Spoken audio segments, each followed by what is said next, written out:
अवधूत चिंतन श्री गुरुदेव दत्त श्री स्वामी समर्थ महाराज की जय। सर्व भक्तांचा दिवस सुखाचा, समाधानाचा आणि स्वामीच्या नामस्मरणात जाओ, तसेच आपल्या सर्व इच्छा, चांगल्या इच्छा स्वामी महाराज पूर्ण करो, अशी माझी स्वामी चरणी प्रार्थना। आपल्या सर्वांचे वर्षा स्वामी साधना चॅनल मध्ये स्वागत आहे।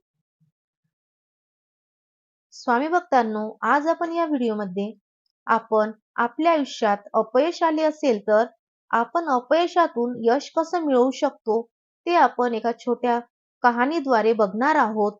तसेच स्वामी समर्थ विचार सुद्धा बघणार आहोत, ज्यामुळे आपण कितीही जीवनात हारलो गेले असेल, यश मिळत नसेल, वारंवार अपयश येत असेल, तर आपण या कहाणीतून आणि स्वामी विचारातून आपल्याला नक्कीच प्रेरणा मिळेल आणि आपल्या जीवनात आपल्याला यश मिळेल। तर चला कहाणीला सुरुवात करूया आणि स्वामी समर्थ विचार आपण ऐकूया। एकेकाळी महाराष्ट्रातील एका छोट्या गावात रोहित नावाचा एक तरुण राहत होता। रोहित हा शाळेतील सरासरी विद्यार्थी होता, पण एक यशस्वी व्यापारी बनण्याची त्याची मोठी स्वप्ने होती। आपल्या कुटुंबाची आर्थिक परिस्थिती फारशी चांगली नाही हे त्याला माहीत होते आणि त्याला हे बदलायचे होते। अनेक अडचणी आणि अडथळ्यांचा सामना करूनही त्यांनी आपले स्वप्न कधीच सोडले नाही। स्थानिक बाजारपेठेत भाजीपाला विकण्याचा छोटासा व्यवसाय सुरू करून रोहितने आपला प्रवास सुरू केला। सकाळी लवकर उठून रात्री उशिरापर्यंत काम करत तो रोज मेहनत करत असे। त्याचा व्यवसाय हळूहळू वाढू लागला आणि त्याने बाजारात नाव कमवायला सुरुवात केली। मात्र रोहितचे यश आव्हानांशिवाय आले नाही। त्याला बाजारातील इतर विक्रेत्यांकडून कठोर स्पर्धेचा सामना करावा लागला आणि त्याची उत्पादने नेहमीच सर्वोत्तम दर्जाची नसतात। पण या आव्हानांवर मात करण्याचा त्यांचा निर्धार होता आणि त्यांनी आपल्या भाजीपाल्याची गुणवत्ता सुधारण्यासाठी, आपला व्यवसाय अधिक स्पर्धात्मक करण्यासाठी परिश्रम केले। जसा जसा त्याचा व्यवसाय वाढत गेला, तसे तसे रोहितने कुक्कुटपालन आणि दुग्धजन्य पदार्थ यासारख्या इतर उद्योगांमध्ये गुंतवणूक करण्यास सुरुवात केली।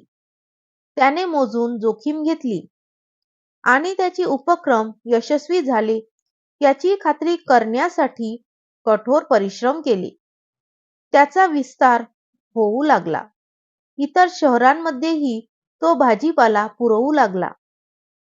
अनेक वर्षे गेली आणि रोहितच्या त्याच्या क्षेत्रातील सर्वात यशस्वी व्यावसायिकांमध्ये एक बनला। त्याने पुरवठादार, ग्राहक आणि कर्मचाऱ्यांचे मोठे मोठे जाळे तयार केले आणि त्याचा व्यवसाय गावातील अनेक लोकांसाठी उपजीविकेचे साधन बनले। रोहित एक यशस्वी उद्योजक बनला होता आणि तो त्याच्या गावातील अनेक तरुण उद्योजकांसाठी एक आदर्श बनला होता। त्याने दाखवून दिले होते की कठोर परिश्रम, दृढ निश्चय आणि कधीही हार न मानण्याचा वृत्तीने कोणीही यश मिळवू शकतो आणि त्यांच्या अडथळ्यांवर मात करू शकतो। रोहितच्या यशाची कहाणी म्हणजे कठोर परिश्रम आणि चिकाटीच्या बळाचा दाखला आहे। अनेक आव्हाने आणि अडथळ्यांचा सामना करूनही रोहितने आपली स्वप्ने कधीही सोडले नाही।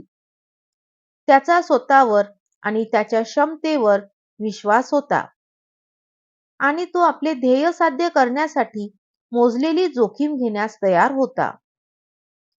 रोहितची कथा आपल्या जीवनात यश मिळवून देणाऱ्या प्रत्येकासाठी प्रेरणादायी आहे।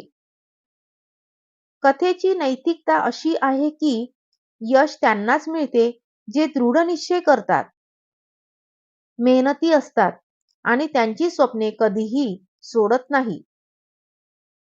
आपल्या मार्गात येणाऱ्या अडथळ्यांची आणि आव्हानांची पर्वा न करता जर आपण आपल्या ध्येयांवर लक्ष केंद्रित केले आणि वचनबद्ध राहिलो तर आपण यश मिळवू शकतो आणि इतरांसाठी प्रेरणा बनू शकतो। आयुष्य हे एक मोठा शिक्षक आहे. ते आपल्याला यश आणि अपयश दोन्हींचा सामना कसा करावा हे शिकविते. आपल्या अपयशातून शिकून आपल्या यशाची उंची नव्याने गाठू शकतो. स्वप्ने पाहणे ही केवळ सुरुवात आहे. त्यांना साकारण्यासाठी दृढ निश्चय आणि कठोर परिश्रम हे अत्यावश्यक आहे. आपल्या आयुष्यात स्वप्नांचा नेहमी पिछा करा आणि त्यांना सत्यात उतरवा. जीवनातील आव्हाने ही आपल्याला मजबूत बनवितात. स्वामी म्हणतात त्यांना स्वीकारा. प्रत्येक नवीन दिवस हा आपल्याला नवीन संधी प्रदान करतो. त्याचा लाभ उठवावा आणि आपल्या स्वप्नांच्या दिशेने एक पाऊल पुढे टाकावे. आपल्या स्वप्नांवर विश्वास ठेवावा आणि त्याच्या पूर्ततेसाठी कठोर परिश्रम करावे. स्वप्न पाहण्याची आणि त्यांना पूर्ण करण्याची शक्ती आपल्यातच आहे. अडचणी ही एक जीवनाचा भाग आहेत. त्यांचा सामना करण्याची क्षमता आपल्याला अधिक बलवान बनविते. अडचणींवर मात करून आपण यशाच्या शिखरावर पोहोचू शकतो. सकारात्मक विचारांनी आपल्या जीवनात नवीन ऊर्जा निर्माण होते. सकारात्मक हे आपल्या सर्व अडचणीवर मात करण्याचे शस्त्र आहे.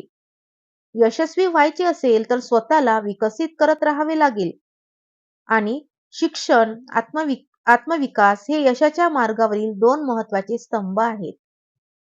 स्वामी भक्तांनो, आपल्याला ही कथा कशी वाटली आणि स्वामी विचार कसे वाटले कमेंटद्वारे नक्की कळवा. श्री स्वामी समर्थ लिहायला विसरू नका. आपल्या मनातील इच्छा बोलून दाखवा आणि श्री स्वामी समर्थ लिहा. स्वामी समर्थ माऊली आपल्या सर्व इच्छा पूर्ण करेल अशी माझी स्वामीचरणी प्रार्थना. व्हिडिओला लाईक करा, चॅनलला सबस्क्राईब करा. धन्यवाद. श्री स्वामी समर्थ. जय जय स्वामी समर्थ.